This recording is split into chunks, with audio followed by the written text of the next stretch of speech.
അടുത്തുള്ള മഹാവിഷ്ണു ക്ഷേത്രത്തിൽ 2 വാഴകൾ, ഒന്ന് ആണും ഒന്ന് പെണ്ണും നടുക. എല്ലാ ദിവസവും അതിനെ വെള്ളം നനച്ച് പരിപാലിക്കുക.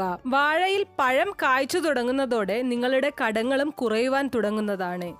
ഈ പഴങ്ങൾ നിങ്ങൾ തന്നെ കഴിക്കാതെ പാവപ്പെട്ടവർക്ക് ദാനം നൽകുക. ഗ്രഹനിലയിൽ വരുന്ന പ്രശ്നങ്ങൾ കടബാധ്യതയ്ക്ക് കാരണമാവാറുണ്ട്. അതിനാൽ ഈ പ്രശ്നം വരാതിരിക്കാനായി ഒരു ജ്യോത്സ്യനെ കണ്ട് നിങ്ങളുടെ ജന്മനക്ഷത്രത്തിന് അനുയോജ്യമായ രത്നം കണ്ടെത്തി അത് ധരിക്കുക.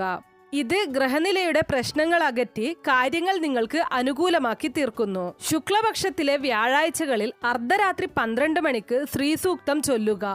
ഇത് ചെയ്യുമ്പോൾ ചന്ദനവും കുങ്കുമവും നെറ്റിയിൽ കുറിയായി തൊടേണ്ടതാണ്. ഇങ്ങനെ ചെയ്യുന്നതിലൂടെ നിങ്ങളുടെ കടബാധ്യതയ്ക്ക് പരിഹാരമുണ്ടാകുന്നതാണ്. എല്ലാ ശനിയാഴ്ചകളിലും കറുത്ത നിറമുള്ള ഒരു പട്ടിക്ക് എണ്ണ പുരട്ടിയ ചപ്പാത്തി കഴിക്കാൻ കൊടുക്കുക. കൂടാതെ ശർക്കര നിറച്ച ഒരു തേങ്ങ ബോധിവൃക്ഷത്തിന്റെ ചുവട്ടിൽ കുഴിച്ചിടുകയും 6 ശനിയാഴ്ചകളിൽ ശ്മശാനത്തിലെ കിണറിൽ നിന്നെടുത്ത വെള്ളം ബോധിവൃക്ഷത്തിന്റെ ചുവട്ടിൽ ഒഴിച്ചു കൊടുക്കുകയും വേണം.